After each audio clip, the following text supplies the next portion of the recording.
بسم الله الرحمن الرحيم.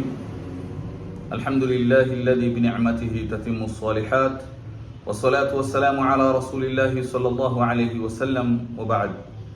عن أبي موسى عبد الله بن قبس الأشعري رضي الله عنه عن النبي صلى الله عليه وسلم قال: إن الله تعالى يبسط يده بالليل ليتوب مسيء النهار، ويبسط يده بالنهار ليتوب مسيء الليل حتى تطلع الشمس من مغربها.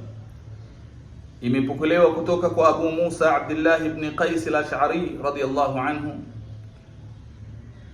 kwamba Nabii Muhammad sallallahu alaihi wasallam amesema, hakika Allah subhanahu wa ta'ala anakunjua mkono wake usiku ili apokee tauba ya mkoseaji mchana, na anakunjua mkono wake mchana ili apokee tauba ya mkoseaji usiku mpaka jua lichomoze magharibi, mahali linapokuchwa. Sasa ndugu zangu Waislamu, hadithi hii inatufunza nini au inatufundisha nini? Inatuongoza vipi ikhwatal iman? Kwanza kabisa inatuongoza umuhimu wa mja kukimbilia kutubu anapofanya maasi mchana au usiku. Unapofanya maasi pale pale, ukishakujua kuwa umefanya maasi, basi hadithi inakuonesha umuhimu wa mja kukimbilia kutubu anapofanya maasi mchana au usiku, kwa sababu Allah subhanahu wa ta'ala anasema, wasari'u ila maghfiratin min rabbikum wa jannatin 'arduha as-samawati wal ardu u'iddat lilmuttaqin, na kimbilieni maghfira kutoka kwa Mola wenu na janna upana wake wa mbingu ni wa mbingu na ardhi, imeandaliwa kwa wenye kumcha Allah subhanahu wa ta'ala, wenye takwa. Lakini faida ya pili ndugu zangu ni kuwa rahma ya Allah subhanahu wa ta'ala kwa waja wake kuwapa muda wa kutubia maasi. Lau sivyo, basi Allah subhanahu wa ta'ala angeliwaadhibu na kuangamiza hapo hapo pindi wanapotenda maasi. Allah anasema, walau yuakhidhu Allahu an-nasa bima kasabu ma taraka ala dhahriha min dabba walakin yuakhiruhum ila ajalin musamma fa idha jaa ajaluhum fa inna Allaha kana biibadihi khabiran basira. Allah anasema, na lau Allah subhanahu wa ta'ala angeliwaadhibu watu kwa sababu ya walioyachuma, asingeliacha juu ya ardhi kiumbe chochote kitembeacho, lakini anawaakhirisha mpaka muda maalumu uliokadiriwa. Utakapofika muda huo, basi hakika Allah subhanahu wa ta'ala daima ni mwenye kuona waja wake. Faida nyingine ikhwatal iman ni rahma ya Allah subhanahu wa ta'ala kwa waja wake kutofautisha wakati wa tauba, japokuwa maasi mengine yanazidi mengine. Lakini mwongozo mwingine ni kuwa tauba inaendelea kupokelewa na Allah subhanahu wa ta'ala hadi mlango ufungwe. Yani tauba inakuwa wazi, unaweza kutubia wakati wowote hadi mlango wa tauba utakapofungwa. Na wakati gani mlango wa tauba utafungwa? Hadithi kutoka kwa Abi Abdullah Abdullah ibn Umar radiyallahu anhu, Umar ibn al-Khattab radiyallahu anhu anasema, radiyallahu anhuma an nabii sallallahu alayhi wasallam anasema, inna Allah azza wa jalla yaqbalu tawbata al-'abdi ma lam yugharghar. Anasema Abu Abdullah ibn Umar ibn al-Khattab radiyallahu anhuma amehadithia kwamba Rasul sallallahu alayhi wasallam amesema, hakika Allah subhanahu wa ta'ala huikubali tauba ya mja maadamu roho yake haijafika kooni. Yani maadamu roho haijatoka, tayari roho inatoka, lakini muda wa mwisho ule ikiwa bado unafahamu, Allah subhanahu wa ta'ala anakubali tauba hii. Na Tirmidhi amesema hadithi hii ni sahihi hasan katika Ibn Majah na Ahmad, na imepewa daraja na Sheikh al-Albani. Lakini pia kuna hadithi nyingine ya Abi Hurairah radhiyallahu anhu anasema, qala Rasulullah sallallahu alayhi wasallam, man taba qabla an tatlu'a ash-shams min maghribiha taba Allahu alayhi. Anasema kwamba bwana Mtume Muhammad sallallahu alayhi wasallam amesema, mwenye kutubia kabla ya jua kuchomoza upande wa magharibi, basi Allah subhanahu wa ta'ala atamkubalia tauba yake.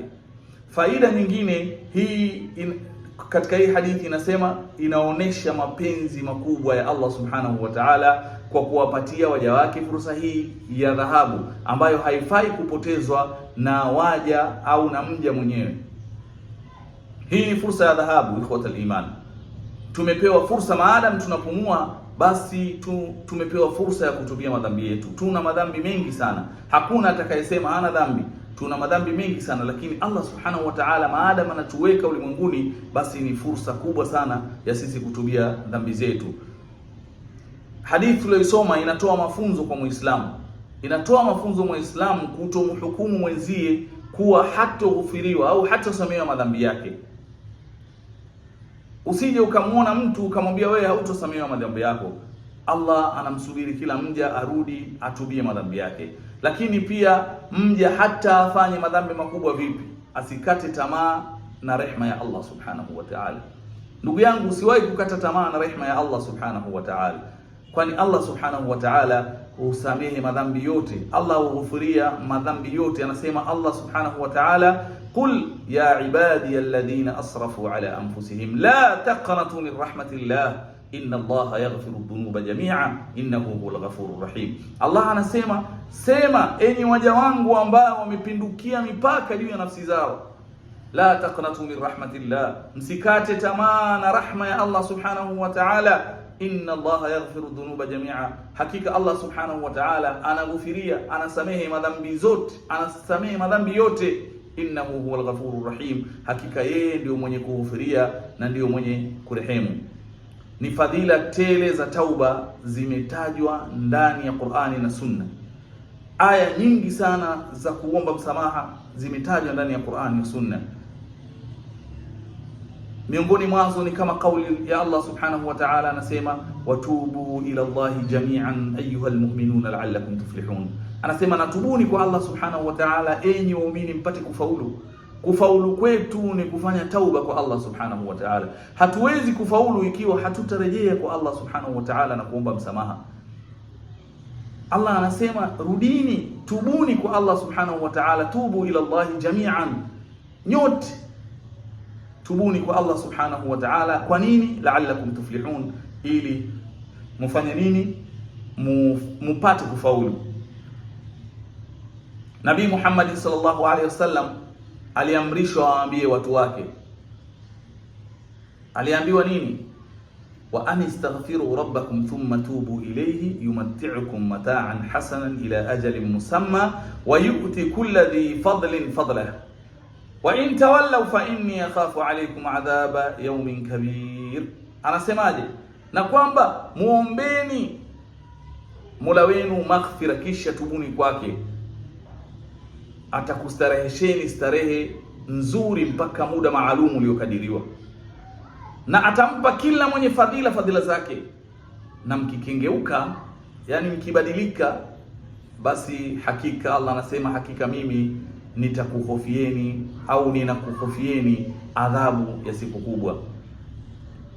Rasul sallallahu alayhi wasallam, Nabii Nuh alayhi salam, alipowalingania watu wake aliwaambia watubie kwa Allah subhanahu wa ta'ala. Huu ni Nabii Allah Nuh. Tizama, Nabii Allah Nuh alipokuwa anawalingania watu wake, miongoni katika kulingania alitaja neno la kufanya nini?